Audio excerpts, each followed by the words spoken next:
This is the Science of the Deal podcast with Jonathan Tubner, a production of the Initiative on Religion, Politics, and Conflict at the University of Virginia. RPC is a faculty and student research initiative based in the College of Arts and Sciences that seeks to foster engaged research in questions and topics related to religion, politics, and conflict. In this podcast, the Associate Director of the Initiative on Religion, Politics, and Conflict speaks with leaders and researchers at the University of Virginia about the U.S. President Donald Trump's political discourse, making connections and providing insights into his unique communication style and what it might mean for his agenda and political movement. We will move beyond the artistry of political pundits and pursue the science of political persuasion. We will seek to understand the science of the deal. This is Jonathan Tubner, and I am the host of the Science of the Deal podcast series. Today, it's a great pleasure to be able to speak with Isaac Reed, professor of sociology here at UVA. Isaac is a historical and cultural sociologist with a range of interests, including the social theory of power and the historical origins of American modernity and the development of the American state. These are all fascinating and part of the reason we are eager to speak to you, Isaac, about candidate and President Trump's political discourse. But before we dive in, would you mind telling our listeners a little bit about how you got here and what your interest is in our approach? Sure. So first, I just want to say thanks for having me, and I'm excited to do this. Historical sociologists, cultural sociologists tend to be interested in large patterns of society and how they change over time. And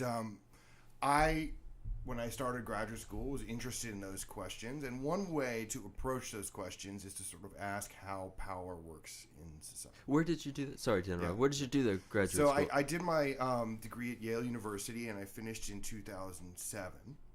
And when I was in graduate school, the question about power in sociology was a kind of argument between two sides, both of whom were trying to come up with answers about social change by looking at how power works.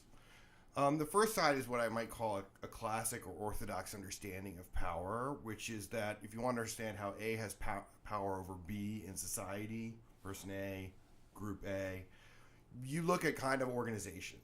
You look at hierarchies, you look at the growth of new organizations, you look at the basis for hierarchy, and you care a lot about things like bureaucracy, for example. So you might ask a question about when and how political parties organize themselves one way rather than another. The counterpoint was an argument about cultural power, which was really about the categories that people use to understand the world. And the big cultural argument in graduate school that I engaged and tried to write about was sort of about naturalized or taken for granted categories. How do they affect how people understand the world, and how are they the real, we might say, the true source of hierarchy or advantage? So as I was studying in graduate school, this other thing was kind of getting going in sociology at Yale and elsewhere, and then I really came more and more upon it as when I moved to University of Colorado Boulder, and I was an assistant professor, and I was working on my first book, and I was working on a series of historical events. I studied the Salem witch trials. I studied Bacon's Rebellion in Virginia, the 17th century Virginia. But all here in America. North America. Most of your interests were based on North American controversies and events. Yes, absolutely. And then I started studying the sort of early American Republic, and particularly the growth of the state and sort of early American politics. And as I was doing this, I kind of moved more and more towards this interest in a kind of third category of analysis for power, which is what I would call performative power. Okay. Wow. So I wrote a couple articles about that, and what really struck me about that is about the category of performative power is the following. Performative power is a kind of power that is also about how people categorize the world and understand it, but as opposed to being powerful because it's naturalized and taken for granted and background to action. Performative power works by being highly public, spectacular, well-timed, etc. So in a certain way, it's actually the counterpoint to how we normally think of cultural power, or we would say, oh, it's the thing, but, we're having this conversation, and it's the thing that Jonathan and Isaac take for granted that they don't even talk about. That's where the power is. Yeah. That's the cultural argument. Yeah. See what I mean? Sure, yeah. The performative argument is something about the timing of Isaac's speech really convinced Jonathan. I see. And that's actually quite, and what I arrived at in my historical studies, that's actually quite different than the kind of, background meanings argument in sociology. Does that make sense? Just to kind of draw this together as more of an intellectual genealogy, and I'm not terribly familiar with all of this stuff, but is it something like Weber's kind of power of bureaucracy to Foucault's unseen forces that are actually there to who's this last one? Right. In this, is it Isaac Reed? No, it's a good question. I think it's a combination. It's a piecing together of, so I guess the third person in that troika would probably be Judith Butler. Okay. She's complicated because she's very interested in Foucault as well. Yes, I always just kind of associated her as a late stage Foucaultian. Right. Yes. But in her work, and so the performative turn comes up. My advisor was working on it when I was in graduate school, so that's Jeffrey Alexander. But it really comes out of, here's the way I would describe it. So you're absolutely right in your sort of intellectual genealogy. But then all along there's this problem, which is in Weber you have charismatic. Yeah, sure. Yeah. Legitimate domination, right? And then in the mid-century you have Irving Goffman explaining how people appear to each other. Mm-hmm. And so, the sort of this, I think the last part of that is people paying attention to publicity. Mm-hmm. So publicity as a route to power. So the other sociologist I would point to is Ari Adut, wrote this really interesting book on scandal.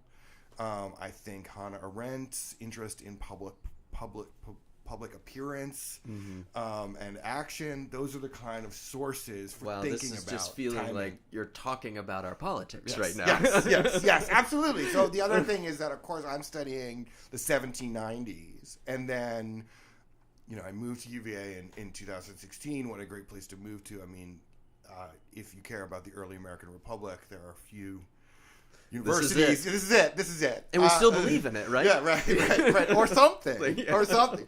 And then the election occurs, and I'm watching. Campaigns are always instances of performance, but I'm very interested in the following thing, which is that I don't think that all social performances are necessarily instances of performative power. Okay. And let me give you an example, and then maybe this will kind of lead into what we're going to talk about today. We can probably describe almost any set of public actions as a performance. Mm-hmm.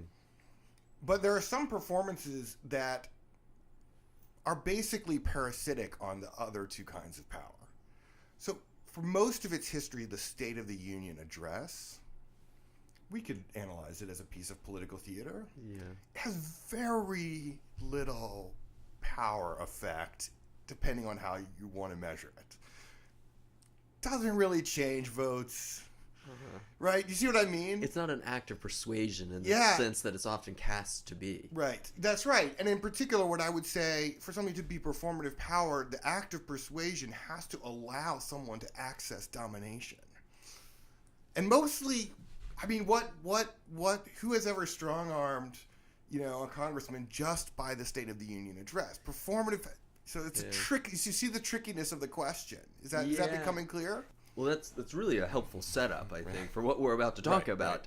Right. And something that our team of researchers really have kind of drawn our attention to is this category, this discourse category, maybe, of what we call binary. And this is often seen as something very simple and straightforward. And sometimes you can see it in something like us versus them rhetoric. Mm-hmm. kind of distinguishing two classes of people.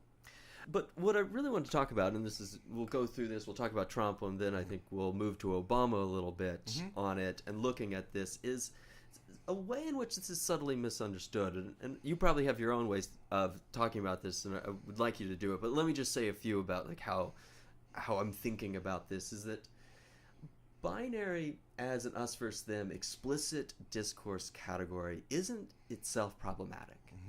Especially when it's picking out two things out there.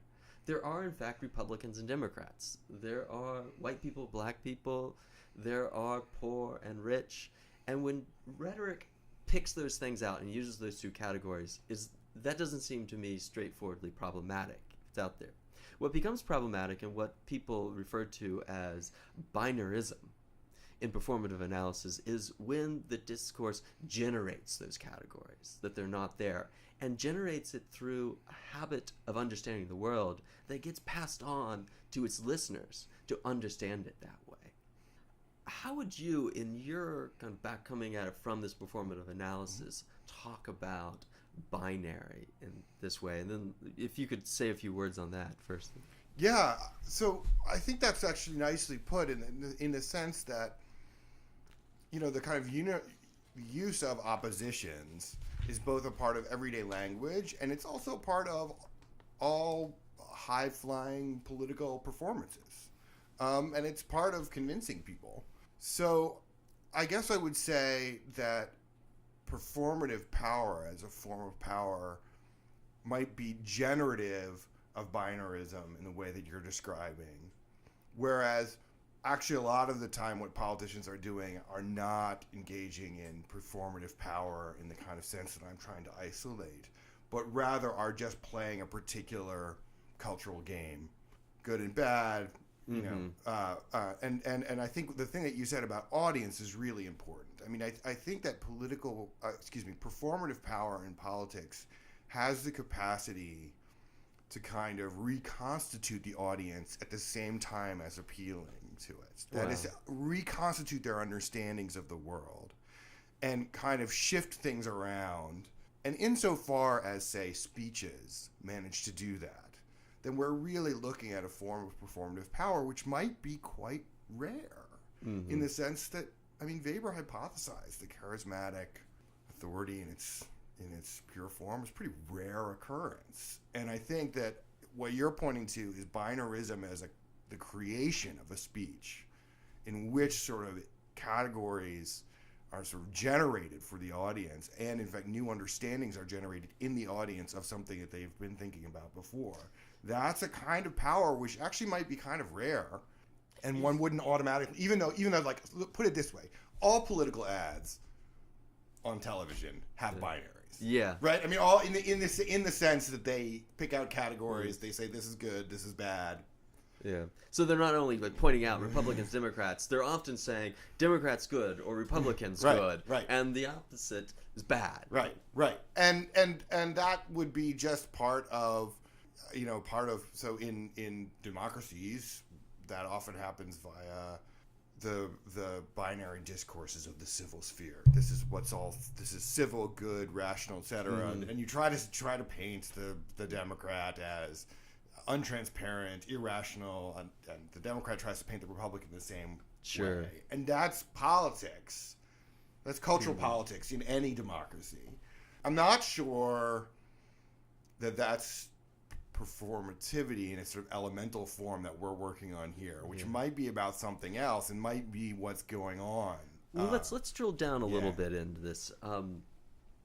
Megan Martin, who's been leading the research on this, has done a high-low analysis for us on the use of binaries, such as a high instance of it and a low instance of it. And so what she found, and listeners can see this graph on the page of thescienceofthedeal.com that you're listening to this podcast on, is that there were certain categories in which high and low appeared in this. And this is kind of the explicit us versus them rhetoric there. And I was wondering, she and the team found was that economics, West Wing, and foreign policy were topics where this showed up.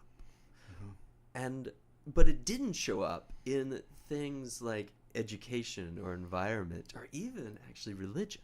It didn't peg on religion. Well, could you say anything to help us understand this? Why would it be in economics, West Wing, foreign policy, these things that you don't think of actually generating these us versus them so clearly, right? They're supposed to be that which kind of binds us together. Right. And the other things are supposed to be what divide us. Right.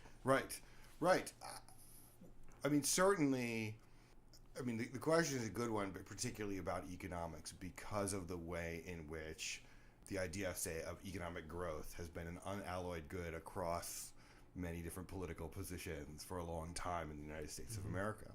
I think what's going on there in Trump's speeches is that his rise and his access first to the power of the nomination and then to the power of the presidency is partially conditioned on a performative move that he's made repeatedly, which is that he's called out and resonated with a deeply moral understanding of the economy and people's place in it.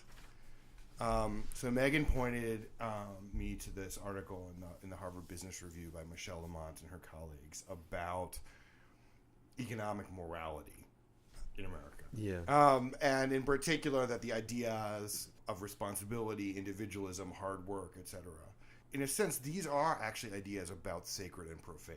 Mm-hmm. And I think that what Trump has done is successfully perform into existence this moral understanding of the economy.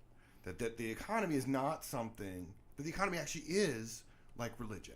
It's not something for experts and rich people to understand. That the economy is actually a moral thing that people's own existence as good human beings is premised on. I think this was very convincing in the campaign. I think it was a very convincing counter-performance to kind of wonky liberalism. There's something, like, it seemed to counter a little bit of, like, the technocratic, like, neutrality and expertise in this, that we are just, it's almost like just the facts man sort of approach to it. And he was maybe ripping off this myth? I don't know. Yeah. I mean, well, like, do you see it that way, as him exposing something that's there, or generating something, or something a little bit? I think it's in the space in between. Yeah. I think it's in the space in between. I think this explains also the set of people who were ready to vote for Bernie Sanders and then voted for Donald Trump. I mean, which is an important set of people to think about, I think, when we're thinking about Donald Trump, which is that. So I think it's in between in the sense that I do think that technical knowledge of economics is an important part of modern societies. Yeah. I do also think that there's been in terms of cultural power, that there's been a background hegemony of a capitalist approach to the economy. And then what happened in the election is that there were two candidates who called out the economy, and they sort of said, it's always already been moral. There's just been some people lying to you about it. And I think that was the successful performance. I think that was what was successful about Bernie Sanders' performances as well. I think he basically said, I think that the economy has always been a moral thing. I think there's also another stage to it, to calling it out as moral, but then dividing up the actors in it. And this is, you have heard this, but in Republican politics for a while, the takers and the earners, but it seemed to get flipped a little bit in this Republican world all of a sudden, that the earners weren't necessarily the great guys, or maybe they were. I sometimes lose sense of which is the morally superior actor within this politics. But it seems like he was playing around with something there, or he was generating something. Yes. Well, performative power is always a little bit like alchemy. So what was happening was that, it was a very successful alchemy of the economy as a moral issue with a kind of deep nativism. So if the economy is a moral issue, then there's sacred and profane. who is profane, and then we know from Trump's performances who the set of profane people are, right? Yeah. It's a bunch of what sociologists would call, in his rhetoric, despised categories, which he produced racist stereotypes about and said over and over again, etc. And so the alchemy was somehow the merging of the othering, which again is something that happens in all politics, with the moral story about the economy. And by pulling those together, I mean, that's where the performative power was, is that he somehow was able to fuse those in a way that was rhetorically compelling, even though the elements maybe were floating around long before his rise. Yeah, I'd like to shift for a moment just to look at President Obama, because you said a few things that I think a lot of people would identify with Obama. This kind of moral kind of arc and sense, and kind of drawing this moral world up through his discourse, using certain categories of, Republicans, Democrats. I mean, I think about this, and I was actually rewatching some of these Obama speeches, and actually I ended up rewatching Martin Luther King Jr.'s "I Have a Dream" speech, and just seeing the same kind of categories there.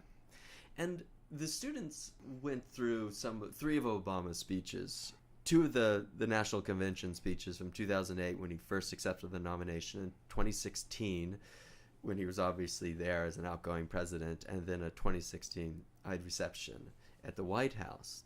They found that the same amount of binary was used. So what's the difference here? It's a good question. So I think the difference is recombination. I think that Obama was using the codes of civil society in a way that aligned well with an arc of American politics that starts with Kennedy and Martin Luther King Jr. and sort of ends with Obama. Or maybe not ends with Obama, but he was the latest version of it. That is to say, a progressive narrative about the expansion of the accessibility of the American dream. And, right, Obama's binaries, as they emerged in his speeches, I think were compelling because he's a compelling speaker, but they were well within a recognizable politics of the last 40 to 50 years. They were good politicians are transparent, rational, forward-thinking, open to others. They run good organizations. They're smart. They work hard, et cetera, et cetera. Pretty standard. And then the bad side is the opposite of those things. And you line them up and you tell a story that's about morality. And I think he did that very well. And I think he was viewed by some as a transformational president. I think the recombinations in Trump are much newer. Yeah. I think basically he's rewritten the game of the politics of the media in some deep way that probably we don't fully yet understand. But I would just point out that the world in which Trump is sort of articulating himself is one that's very, very strange, performatively speaking, in the sense that what's good and what's bad are, for a politician, are sort of radically recombined. So I don't think in the last 50 years, if a politician's wife had appeared naked on the cover of the New York Daily News, most of our prediction would be that would be a bad performative moment. That would be a loss of performative power or a disaster for the campaign. Generally, politicians who, openly embrace in their speech the idea of violence, that usually doesn't go well for them. And in that way, I think Trump is a new character and one we ought to think very seriously about.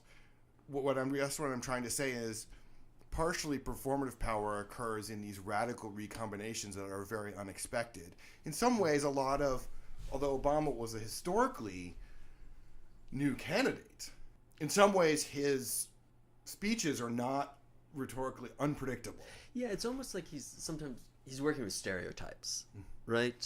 Or cliches almost, where he's talking about Republicans, Democrats, black, white, and bringing them together.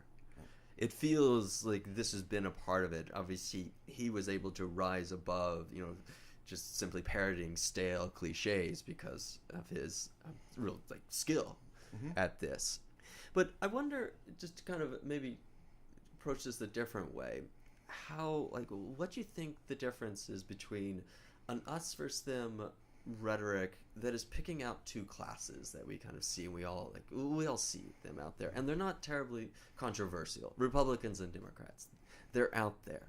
You probably, you know them. You're probably related to both varieties, and versus the us versus them as a symptom of something deeper going on. That we're kind of starting to see Trump's effect on people is having actually divided the listeners themselves, for all of a sudden when they're sitting in the speech, seeing their neighbor differently, or an imagined neighbor, maybe not the person sitting next to him, because maybe everyone in that room is an us, and all of a sudden everyone outside the room is a them.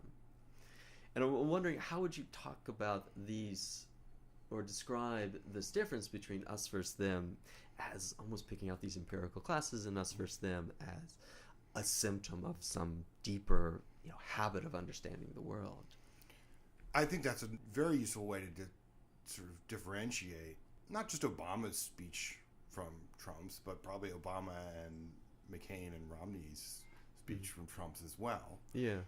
Right. So Obama picks out classes in the world, and his speeches are, here's a set of public facts that are agreed upon and that exist in the world, and here's my interpretation of what caused them and what to do about them. Mm-hmm. And I think that we have an expectation that democratic politics works that way. Although, of course, Obama is also drawing on people's feelings and stuff. I think what you described in terms of Trump doing us versus them, the way I would describe it, is Trump's performance is not about the interpretation of a set of public facts. Trump's performance is about the transmutation of inner anxieties. Mm-hmm. I think that what he's doing in his performances in performing binaries is he's transforming inner anxiety, felt inner anxieties, into a form of public expression. Yeah. And for doing that, I don't think that the success of his performance then depends on public facts. Yeah, something that you mentioned earlier, and it kind of reminded me of the Nietzschean transvaluation of values. And I think you actually used that phrase when we were talking before we started recording, that you saw Trump as some deeper transvaluation of values than we've experienced in the past. Like, how do you think that manifests itself in kind of what's going on within how he uses speech, and the effect of that on everyone, really? Because we're all in the audience to some extent. So absolutely, I think that Trump is doing that. He is reconfiguring what people desire and want. That's what I mean by transvaluation of values. Mm-hmm. I think there were some precedents for these kinds of performances. There were a few of Palin's speeches that were a little bit like this. One place where you would see it is the way that Trump talks about violence and about the military. Mm-hmm. And Palin did this a little bit too when she would give speeches. Generally, whatever one thinks of the American military and the United States of America's wars, certainly since the 70s, politicians usually rhetorically treat them as unfortunate necessities fought by brave people, etc. And we move to the bravery of the soldiers themselves, and we kind of go around the policy of making war. Right. And what that often involves is rhetorically politicians express a discomfort with violence. Mm-hmm. I think that there's something going on in Trump's making fun of John McCain, in Trump's articulation of violence. I think there's something deep going on in the transvaluation of values, because what's happening is violence is being pitched as something that's actually valuable in and of itself, although subtly and in a complex way. And that's what I mean, I think, partially by transvaluation of values. That's fascinating, because, as those of us who have watched American politics for at least 10 years always saw John McCain's military record as inviolable. You can disagree with McCain on any number of issues, but he was always a hero. He was almost like the paragon of American military heroism to some extent. And when Trump did that without any cost to him electorally, we knew something was going on. I agree. And I think we underestimate sort of the degree of the shift that's happening, perhaps, around how public speech engages in certain kind of fantasy meanings to violence. Mm-hmm. And I think that's one of the big transvaluations. Yeah, wow, that's frightening. In a It lot is of frightening. respect. That's A lot of respect. I want to kind of shift over to talking about the role of the media in Trump's performance. And something that I think you pointed out was this speech he gave last September at the United Nations General Assembly, where he kind of moved into the typical areas that we think of him as being this American first, isolationism, but he seemed to amp it up a bit. It seemed to get more bellicose. And one word that struck me, actually, and I don't know if the media caught this, was the word sovereignty. And, we saw 21 instances of this in the speech. This, there is something like and unlike what previous presidents did. I think, as Megan in the notes for this pointed out, that both Reagan and Kennedy called a reawakening of nations and kind of put together this idea that you could pursue America's interests in that way, but the response hasn't been the same to Trump as it was to them. And I think some of the words that they used for this was that it was incoherent or unprecedented bellicosity, inconsistent. Why do you think they went there? And what's the ultimate effect of this kind of response to him? So I think that the media, in some deep way, is part of Trump's performance. And that the performative power that's emerging is emerging in the space between Trump and his administration and those close to him and those who are interpreting them, often those who are interpreting Trump critically. So a couple of things. I think, first of all, that actually that speech is quite coherent. I think its underlying logic is quite clear. I think the media analysis that I've seen, I think, has made two mistakes. One is it was a written speech written by Miller, and it's sort of not his usual off-the-cuff style. So Sure. People put it into a different category. Yeah, there's the live campaign rally thing, and then there's the teleprompter speech. Right. And they immediately say, okay, well, this isn't, he's not going to say it, and the typical view would be, oh, well, he's not going to say anything, really off the cuff, really wild, because this is written out. So they draw this. I don't see the distinction that way at all. I think that the conditions of performance at the UN are quite different than at a rally. I think that Trump has a lot of modes.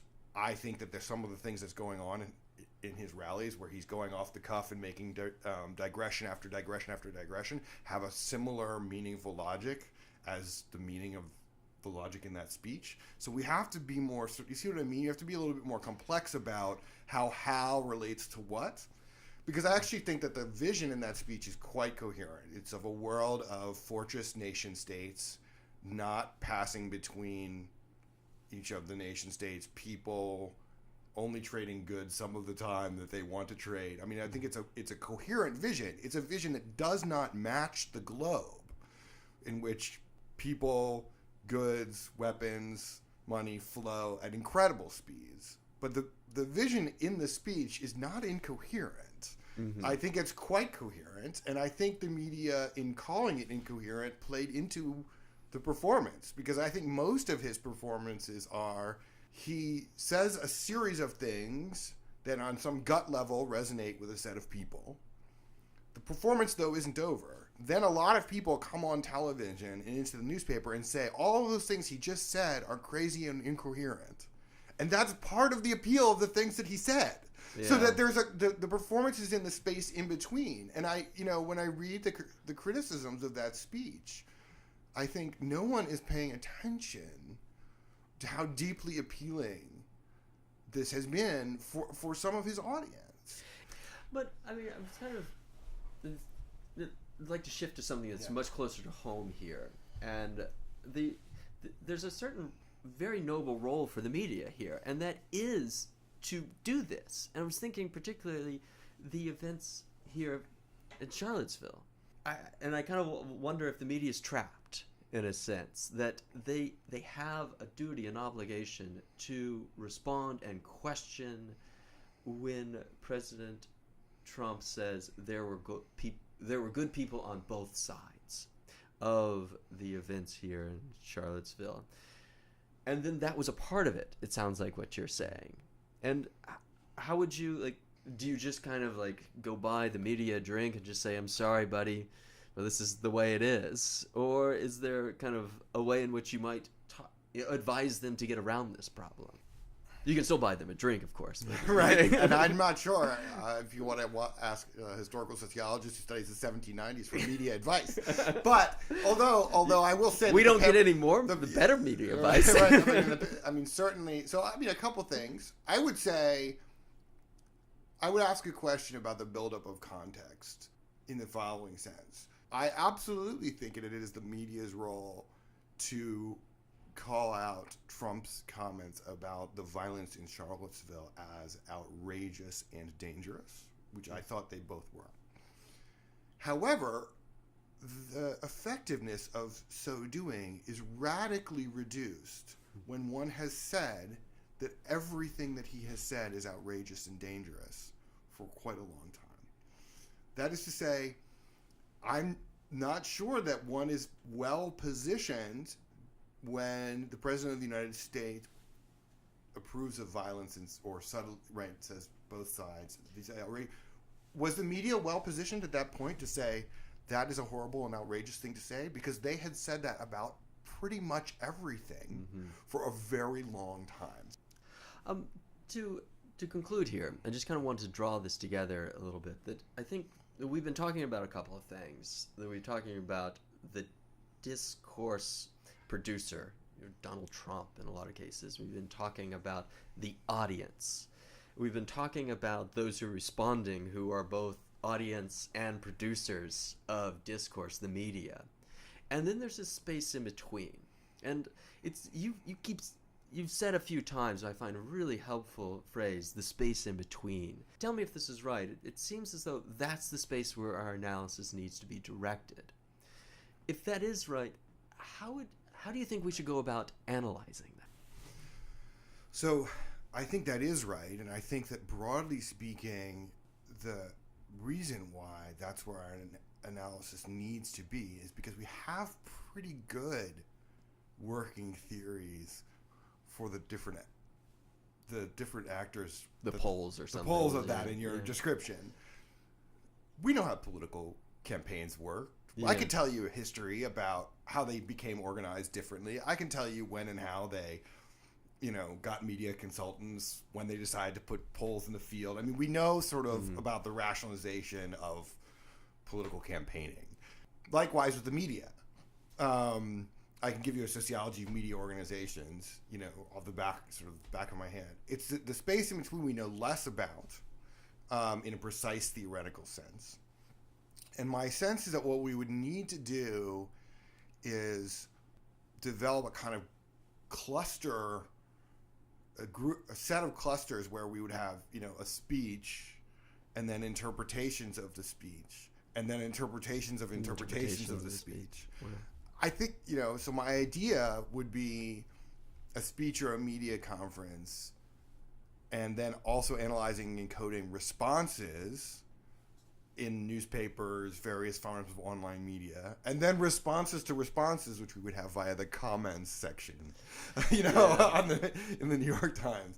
And I guess the one other thing I would say is that it will be, of course, necessary and valuable to try to figure out the demographics of, say, who is typing in comments. Mm-hmm. But what I'm interested in is developing not that, which we have various good sociological ways of thinking about, but rather the interaction of interpretations, because that's where the alchemy is, and that's where the power that we don't understand yet is. Wow. This has been quite a whirlwind and excellent stuff. Thank you, Isaac, for joining us. Isaac Reed, a professor of sociology here at University of Virginia. And before you go, I need to thank Megan Martin, who, as always, kept us on task and provided us everything we needed. So thank you, Megan. Thank you so much. Yeah, thanks. Thank you, Isaac. Thanks.